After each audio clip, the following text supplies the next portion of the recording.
Hi friends, GS question paper में आप सभी का एक बार फिर से स्वागत है। आज हम लोग सिंधु नदी घाटी सभ्यता के बारे में जानेंगे। यहाँ पे आज क्वेश्चंस नहीं सॉल्व किए जाएंगे, आज सिर्फ नोट्स हैं। कुछ इम्पॉर्टेंट नोट हैं जिन पे क्वेश्चंस बने हैं, आप लोगों के एग्ज़ाम्स में आए हुए हैं। चलिए देखते हैं उन सब के बारे में। अगर वीडियो को अच्छा लगे तो प्लीज़ लाइक शेयर सब्सक्राइब करिए, नहीं अच्छा लगे तो डिसलाइक भी कर सकते हैं। आगे वीडियो में देखते हैं हम लोग। यहाँ पर फर्स्ट पॉइंट है, चहुंदड़ों से एक अंजन शालिका तथा लिपस्टिक प्राप्त हुई है। ये क्वेश्चन भी आप में पूछा गया है, यूपी पीसीएस में, मध्य प्रदेश पीसीएस में भी और उत्तराखंड तीनों में पूछा गया है कि कहाँ से अंजन शालिका यानी कि काजल प्राप्त हुआ है और लिपस्टिक प्राप्त हुआ है। तो वो चहुंदड़ों है। चहुंदड़ों, जैसा कि आपको पता होगा, इसकी एक विशेषता यह भी है कि यह दुर्ग रहित, मतलब चारों तरफ से इसके कोई दुर्ग नहीं पाया गया है, दुर्ग रहित एक सिंधु घाटी सभ्यता का स्थल है। जबकि बाकी जितना हम लोग देखते हैं सभी में दुर्ग पाए जाते हैं। ये क्वेश्चन भी पूछा है। सेकंड पॉइंट है, नौसारों से स्त्रियों के मांग में सिंदूर लगाए जाने के साक्ष्य मिले हैं। ये प्रश्न भी बहुत इम्पॉर्टेंट है, इसलिए मैंने इसका नोट्स बनाया है। ये अक्सर आपको मिलेगा नहीं बुक्स वगैरह में, लेकिन इस पे क्वेश्चंस बने हैं कि सिंदूर का साक्ष्य कहाँ से मिला है सिंधु घाटी सभ्यता में, तो वो नौसारों है। फिर आगे क्या विशेषता है, सबसे अधिक नारी मृण्मय मूर्तियां मिलने के कारण सैंधव समाज को क्या माना गया है, मात्र सत्तात्मक माना गया है। सैंधव समाज की विशेषताओं के बारे में अगर जो क्वेश्चन आए, मात्र सत्तात्मक या पितृसत्तात्मक, तो ये मात्र सत्तात्मक है। फिर लोथल जो कि भोगवा नदी के किनारे गुजरात में स्थित है और यहीं पर सबसे बड़ा गोदीबाड़ा पाया गया है। गोदीबाड़ा यानी कि बंदरगाह। तो लोथल के बारे में जान लेते हैं। यहाँ से 3 युगल शवाधान अगर जो पूछे कहाँ से प्राप्त हुआ है तो वो लोथल है, और कालीबंगा से 1 युगल शवाधान मिला है। इन शवाधानों के आधार पर इतिहासकार मानते हैं कि शायद सिंधु घाटी सभ्यता में सती प्रथा का भी चलन होगा। नेक्स्ट पॉइंट है, आर्थिक जीवन के प्रमुख आधार कृषि, पशुपालन, शिल्प और व्यापार थे। ये भी क्वेश्चन पूछा हुआ है, इसलिए इसको मैंने पॉइंट आउट किया है कि आर्थिक जीवन का प्रमुख आधार सिंधु घाटी सभ्यता का क्या था, तो वो कृषि, पशुपालन, शिल्प और व्यापार थे।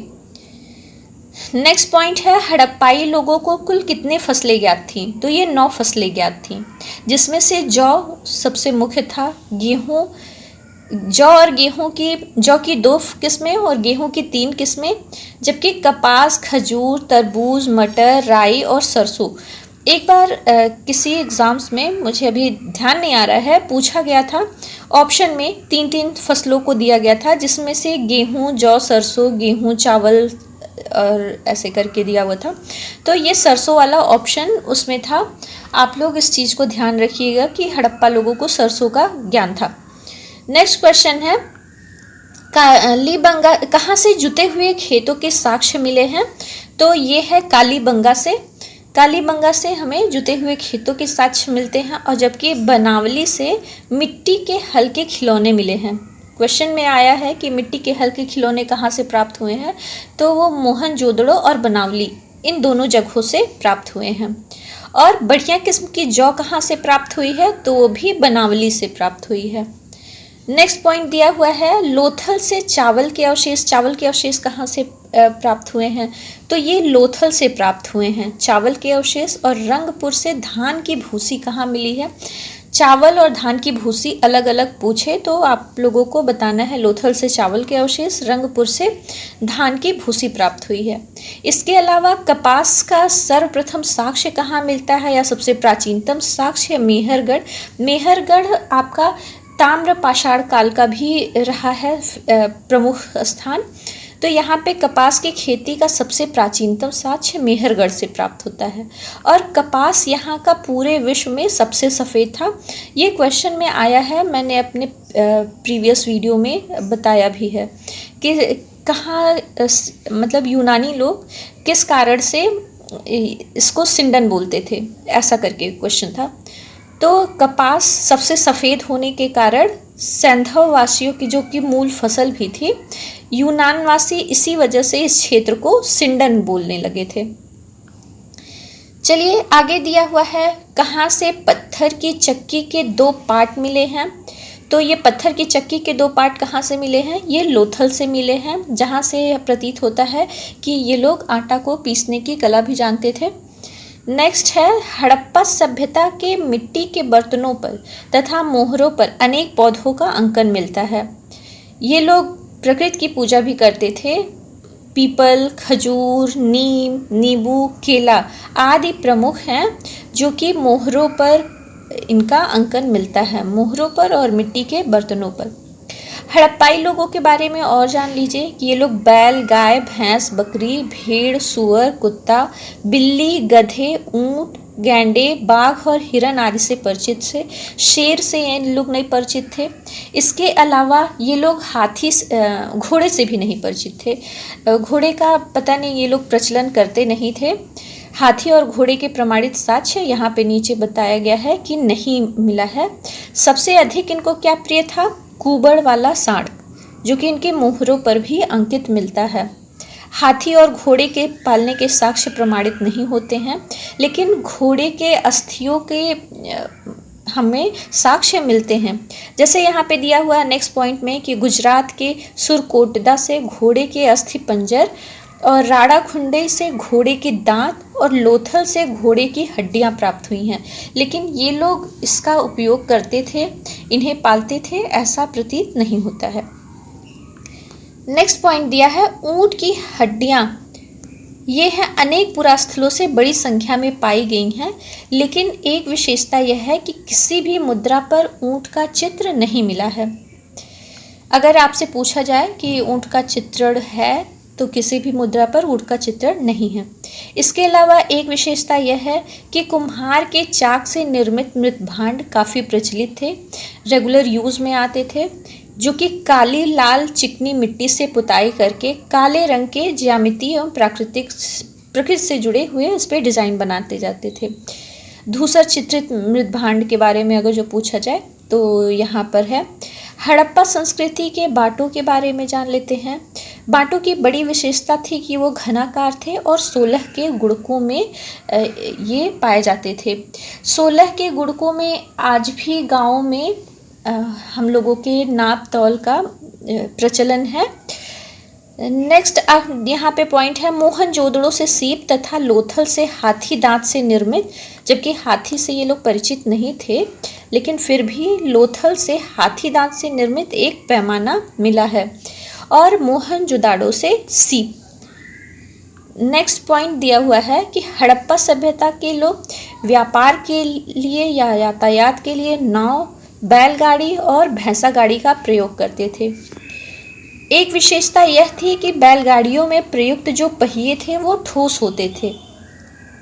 नेक्स्ट पॉइंट की तरफ हम लोग देखते हैं, सैंधव वासियों का मध्य एवं पश्चिमी एशिया के देशों के साथ घनिष्ठ व्यापारिक संबंध भी पाया जाता है।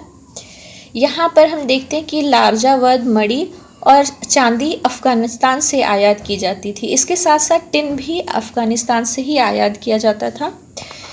नेक्स्ट पॉइंट दिया हुआ है कि मेसोपोटामिया में प्राप्त सिंधु सभ्यता से संबंधित अभिलेखों एवं मोहरों पर मेहुला का जिक्र मिलता है।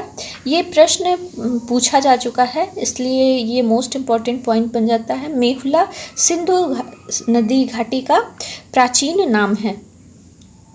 नेक्स्ट अब हम इनके आस्था के बारे में जानते हैं। सिंधु घाटी सभ्यता के ये लोग मातृ शक्ति की पूजा करते थे। मातृ शक्ति के साथ साथ ये लोग धरती माता की भी पूजा करते थे। यहाँ पर दिया हुआ है कि यहाँ सबसे अधिक नारी की मृण्मय मूर्तियाँ प्राप्त हुई हैं। हड़प्पा से प्राप्त एक मुहर में स्त्री के गर्भ से एक पौधा निकलता हुआ दिखाया गया है, जो कि संभवतः यह है कि पृथ्वी को देवी मान करके हड़प्पाई लोग धरती को उर्वरता की देवी मानकर उसकी पूजा करते थे। एक चीज़ और कि हड़प्पा के लोग मंदिर नहीं बनाते थे, लेकिन यहाँ के लोग मूर्ति पूजा जरूर करते थे। मोहनजोदड़ो से हम देखते हैं कि एक मुहर जिसमें 3 मुख वाले एक पुरुष ध्यान की मुद्रा में बैठे हुए हमको मिलते हैं, जिनके सिर पर 3 सींग हैं, दाहिने तरफ एक हाथी। ये पूछा हुआ है कि मोहनजोदड़ो से प्राप्त मुहर पे किसका का अंकन है, हाथी, बाघ, गैंडा, भैंसा, ऐसे करके ऑप्शन दिए जाएगा। बाघ की जगह कहीं कहीं व्याघ्र या फिर कहीं कहीं चीता भी लिखा हुआ होगा, लेकिन अगर जो शेर या और बैल या गाय का हो तो इनको ये चीज़ नहीं पता था, इसका अंकन नहीं था। चलिए इसको पॉइंट को हम लोग फिर से एक बार देख लेते हैं कि मोहनजोदड़ो से प्राप्त एक मुहर में 3 मुख वाला एक पुरुष ध्यान की मुद्रा में बैठा हुआ है, जिनके सिर पर 3 सींग, दाहिने तरफ एक हाथी, एक बाघ और बाईं तरफ एक गैंडा और एक भैंसा खड़े हुए दिखाए गए हैं। इन सब प्रतीक से ऐसा प्रतीत होता है, प्रतीकों से, कि आज के भगवान शिव की पूजा उस समय पशुपति के रूप में होती थी। पशुओं में हम देखते हैं कि कुबड़ वाला सांड इस सभ्यता के लोगों के लिए विशेष पूजनीय था। सिंधु सभ्यता में किसी भी पुरास्थल के उत्खनन से मंदिर के साक्ष्य नहीं मिले हैं। ये भी क्वेश्चन में पूछा जा चुका है कि किसके साक्ष्य नहीं मिले हैं या कौन सा इसमें गलत है, गलत करके, तो उसमें मंदिर के साक्ष्य नहीं मिले हैं, ये पॉइंट था। ये क्वेश्चन मैंने वीडियो में अपने सेलेक्ट किया है, आप लोग वीडियो देखते होंगे तो आपको पता होगा। नेक्स्ट पॉइंट है लोथल, कालीबंगा, बनावली से हवन कुंड। हवन कुंड कहाँ से प्राप्त हुए हैं? तो ये लोथल है, कालीबंगा और बनावली तीनों जगह से मिले हुए हैं। इसके साथ साथ यज्ञ की वेदियाँ भी मिली हैं, जिससे स्पष्ट होता है कि अग्नि पूजा भी प्रचलित थी। इसके अलावा हम देखते हैं कि सिंधु सभ्यता में बड़ी संख्या में ताबीज़ मिले हैं, जिससे अनुमान लगाया जाता है कि वे लोग भूत प्रेत, जादू टोना में विश्वास करते थे। अब उनकी अंत्येष्टि संस्कार विधियों पर हम लोग देखते हैं कि सिंधु सभ्यता में अंत्येष्टि संस्कार विधि उनके पारलौकिक जीवन में विश्वास की पुष्टि होती है, जो भी वो विधि विधान करते थे। 3 प्रकार के विधान प्रचलित थे, 3 प्रकार की विधियाँ। कौन कौन से हैं वो? पहला है पूर्ण समाधिकरण, दूसरा है आंशिक समाधिकरण और तीसरा है दाह संस्कार। और इसकी एक विशेषता है कि इन लोगों के कब्रिस्तान जो आंशिक और पूर्ण समाधिकरण वाला है, ये कब्रिस्तान बस्ती से बाहर होते हैं। कब्रिस्तान भी मिले हैं जहाँ पे आपको पता ही होगा युगल शवाधान हमको मिलते हैं। चलिए आज की वीडियो में बस इतना ही। अगर आपको वीडियो अच्छा लगा हो तो प्लीज़ वीडियो को लाइक, शेयर और सब्सक्राइब करें। Thank you, bye bye.